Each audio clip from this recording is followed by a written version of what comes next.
एक सुनता के दिया जलाना है।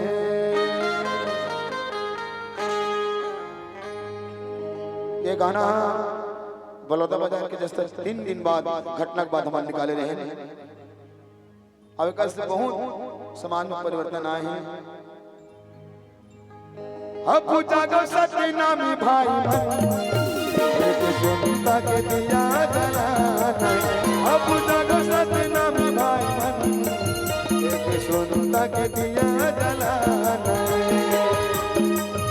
अब जागा अब उठो, अब जागा अब उठो, जागो जागो सतनामी भाई मन, एक सुनता के दिया जलाना है।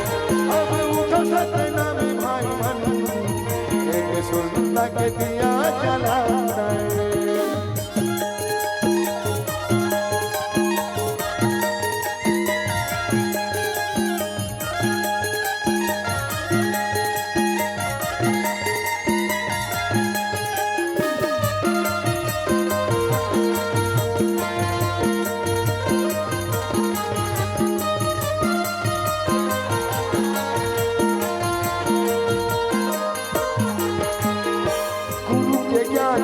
लाठी बरछी हरसाया तलवार, हरसाया तलवार है संतो मोर, हरसाया तलवार है।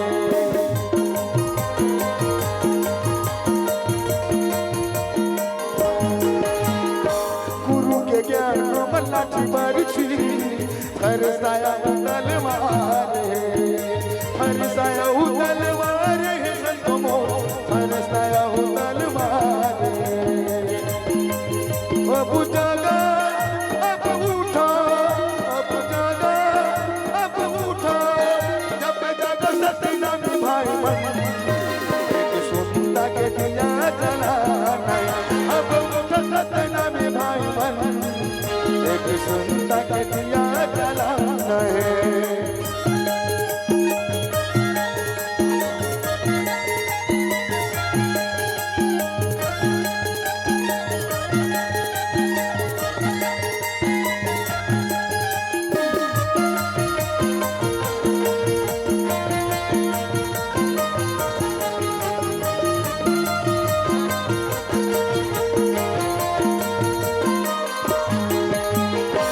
सत्य के धाम हमर पावन धरती, नहीं सहन अत्याचार ले, नहीं सहन अत्याचार ले संतो मोर, नहीं सहन अत्याचार ले।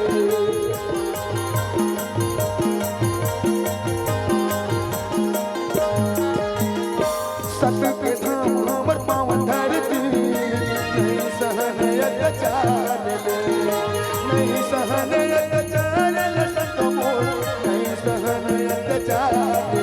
अब जागा अब उठो, अब जागा अब उठो, अब जागो सतनामी भाई मन, एक सुनता के दिया जलाना है। अब जागो सतनामी भाई मन, एक सुनता के दिया जलाना है। एक सुनता के दिया जलाना है, एक सुनता के दिया जलाना है, एक सुनता के दिया जलाना है, एक सुनता के दिया जलाना है, एक सुनता के दिया जलाना है, एक सुनता के दिया जलाना है, एक सुनता के दिया जलाना है।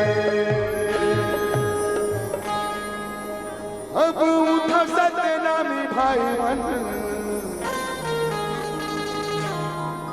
एक सुनता के दिया जलाना है।